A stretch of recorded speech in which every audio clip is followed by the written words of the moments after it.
So for a long time, I suppose because of my interest in etching and drawing, I've been interested in ways of using the flat space of a picture. And I really liked these French toile de joie images. They're just so nice about the way that wallpaper could take a large surface area and kind of, I don't know, have different scenes going on rather than just one central thing. It could somehow occupy a large surface area, or, I don't know, Japanese work sometimes does that as well. It kind of takes flat surfaces and has different things going on. It might be kind of spatially organised. So in my drawing, in my painting, whatever, I've been doing that for a while.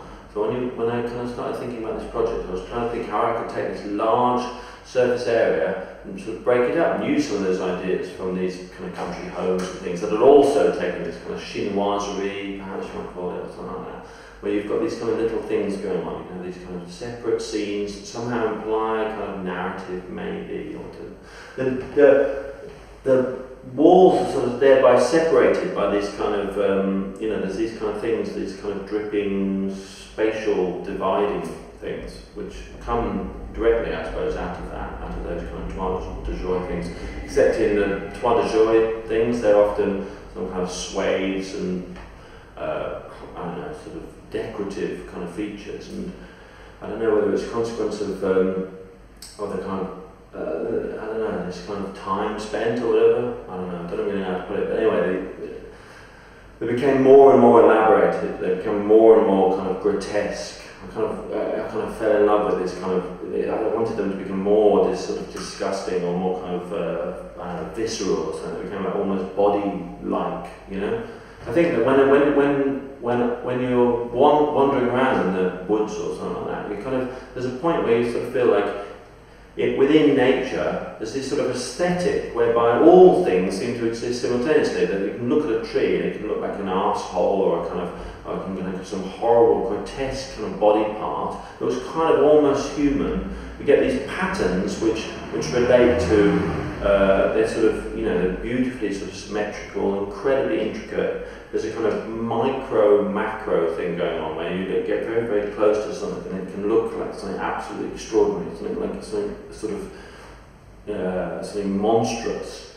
And also from a distance you get this kind of, you know, get the same sort of things happening. So I kind of wanted to have something like that going on the landscape whereby huge forms, mountains and hills and stuff, got that, as they do in nature, got that same sort of quality.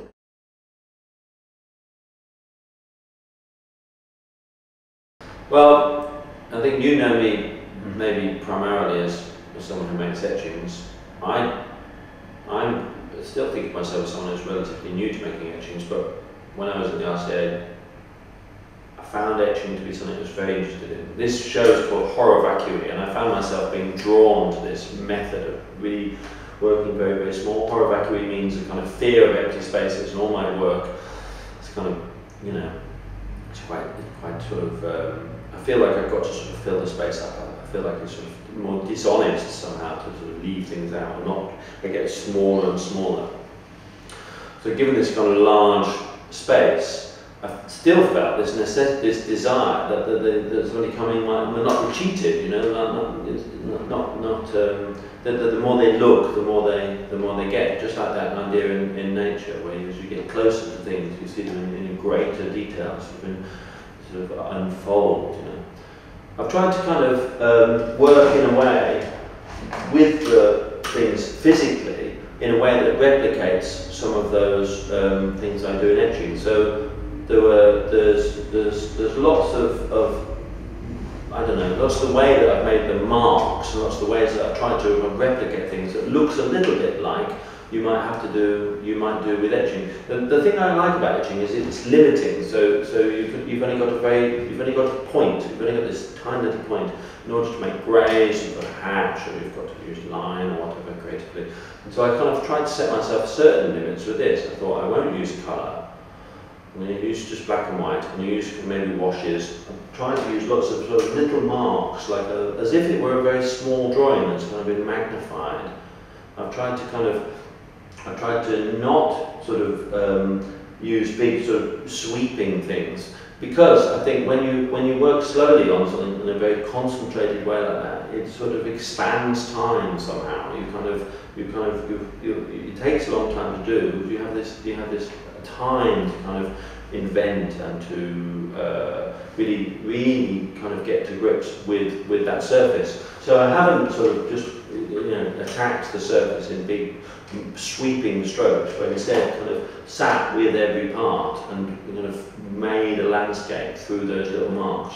I've used ink, used pen and ink. I used these little Japanese brushes, which I adapted so that they could hold ink. And I had like, I don't know, 7 different colours, they were all different greys. I could sort of work them one at a time, they were all numbered. But I've literally, sat with every part and moved around the room, so it's quite a slow process. It's quite a kind of labour of love, Well, from the outset, I knew that this was going to be a temporary thing, and a lot of people have sort of. I think one of the first things they kind of worried about is the fact that it's going to get painted over, or kind of wondering how I might deal with that thought, or why I've spent so long doing it. But actually, it's been very liberating to have that as a kind of. It didn't really matter so much. It gave me an enormous amount of freedom. I'm not sort of precious about it. Everything is temporary, isn't it? It's all. I think as soon as I'd done it, I felt or even perhaps while I was doing it, I felt that it made perfect sense that it was only going to be for a small amount of time. It's also had an impact on the way that I've been making paintings as well, partly stylistically, partly something to do with the approach that has come out of making these paintings, or making this thing, perhaps on the subject matter. It's always bound to do that, isn't it? But as I say, it's quite a kind of liberating kind of feeling to not have to worry about its permanence. It felt okay. I could really experiment, and I felt like I could just do something absolutely ridiculous, even though it was quite time consuming. It didn't really matter. I felt like, well, what else I'm going to do with my time? And it seemed like a perfectly justifiable use of a couple of months. If it gets lost, it doesn't really matter. I've managed to do it. I managed to create something which a few people have seen, and it existed for a little bit of time, and I don't know. It doesn't matter at all that it's going to get painted over. I'm not precious about it. I should be glad to paint over it. Really.